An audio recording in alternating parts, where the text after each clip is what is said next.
నమస్కారం. ఈరోజు ముఖ్యాంశాలతో మీ ముందుకొస్తున్న PSR app TV channel. నేను మీ ప్రసాద్ అలవరాజు. कहते हैं कि इंसान फितरी तौर पर इंसान दोस्त, अमन पसंद, मोहब्बत करने और मोहब्बत चाहने वाला है, जबकि यही इंसान जज्बा नफ़रत अपने इर्द गिर्द के माहौल से कशिद करता है। किसी भी इंसान की फितरत नफ़रत की तरफ माइल नहीं होती। मनफी रुझान दीगर नागवार नापसंदीदा रवैयों के रद्द-ए-अमल के तौर पर पैदा होने वाला मनफी रुझान है। किसी भी इंसान के दिल में नफ़रत का महर्रिक बहुत सी माशरती नाहमवारियाँ हैं जो किसी न किसी गम व गुस्सा, जुल्म व नाइंसाफ़ी, ज़िल्लत व तहक़ीर, गैर मसावियाना रवैयों या फिर महरूमियों के रद्द-ए-अमल के नतीजे के तौर पर दिलों में पनपती है। मरकज़ी हुकूमत ने बड़ी चालाकी से देश भर में नफ़रत को परवान चढ़ाया। हैदराबाद में आज जब हनुमान यात्रा निकली तो मुख्तलिफ़ इलाक़े जात से नौजवान भगवा परचम हाथों में पकड़े झुंड की शक्ल में निकले और बाज़ाब्ता तौर पर उन्हें एक जगह जमा किया जाने लगा। एक शख्स को ये ज़िम्मेदारी दी गई कि वो रैली की शक्ल में विजय यात्रा तक नौजवानों को लाए। ये सिलसिला दोपहर तक चलता रहा। इसी दरमियान खदीम शहर में कई नौजवान लड़के लड़कियों ने लव जिहाद पर जुमले कसे। लव जिहाद से बचो। ये वो लोग हैं जिन्हें तेलुगु नहीं आती। ये लोग हिंदी पट्टी से यहाँ मेहनत मजदूरी करके अपना पेट पालने के लिए आए थे, लेकिन हैदराबाद ने उनके लिए ग़िज़ा का कुछ ज़्यादा ही बंदोबस्त कर दिया और वो यात्रा के पुरअमन माहौल में शरंगेज़ी करते दिखाई दिए।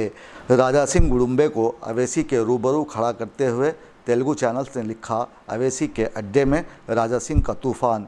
यह ऐसे जुमले थे जो मीडिया ने अदा किए, जिसकी ख़त्ती ज़रूरत नहीं थी।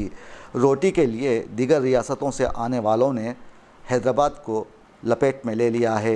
मुकामी अफराद भूख से मर रहे हैं और ये बिहारी और उत्तर प्रदेश के मज़दूर 100-200 रुपये में मजदूरी करते हुए यहाँ की दौलत को हथियाने का काम कर रहे हैं। और जब पेट ज़्यादा भर जाता है तो उन्हें लव जिहाद याद आ जाता है। ये खालिस मजहबी यात्रा थी। अगर आपको हिंदू मज़हब की खूबियाँ बयान करना है तो आप कर सकते हैं, लेकिन इसमें जानबूझकर लव जिहाद कहना सरासर यहाँ की पुरअमन फ़ज़ा को बिगाड़ने की कोशिश रही। ऐसे अफराद पर पुलिस को शिकंजा कसने की ज़रूरत है, क्योंकि तेलुगु रियासतों की अवाम अमन पसंद है और गंगा जमनी तहज़ीब पर यकीन रखती है। आप सभी को ये समझ लेने की ज़रूरत है कि क्या ये अजीब बात नहीं है कि अक्सरियत अक़लियत से डर कर रहे, या लोगों में अक़लियत की शबीह कुछ इस तरह की बनाई जाए कि अक्सरियत में डर और खौफ खुद ब खुद पैदा हो जाए। लेकिन ख़बर सुनने वालों को पहले मरहले में सवाल यही करना चाहिए कि आप जबकि अक्सरियत में हैं, अक़लियत से ख़ुद को क्यों गैर महफूज समझते हैं। बअल्फ़ाज़ दीगर अक़लियत का क्या डर और कौन सा खौफ, जबकि आप वसाइल और गिनती हर लिहाज से बेपनाह ताकत रखते हैं।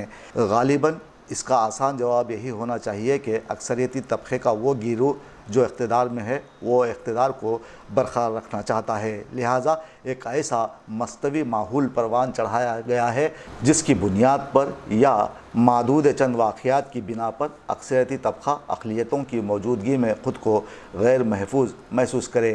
यानी अक्सरियती तबक़े का वो गिरोह जिसे लफ्ज़ आम में अवाम कहा जाता है, बरसरे इक़्तिदार तबक़े का इस्तेहसाल बर्दाश्त करने और मुख्तलिफ़ तरह के वसाइल से नबरुद आज़मा होने के बावजूद उन्हीं को अपना सबसे बड़ा हमदर्द और मुहाफ़िज़ समझने लगता है और उन्हें हर मुमकिन ताउन भी देता है। वाक़या ये है कि ऐसे हालात में हर दौर में बड़े पैमाने पर इंसानियत के दुश्मन और मुतशद्दिद अनासिर परवान चढ़ते हैं, और ये वो अनासिर हैं जिन्हें नज़्म व नस्क़ का कोई डर और खौफ नहीं होता, क्योंकि अहले इक़्तिदार बिलवास्ता उनकी पुश्त पनाही में मसरूफ़ होते हैं या उन्हें छूट फराहम करते हैं, जो दरअसल अमन व अमान के हकीकी दुश्मन हैं। यहाँ कांग्रेस हुकूमत को चाहिए कि ऐसे वाक़यात की रोकथाम के लिए आगे आए।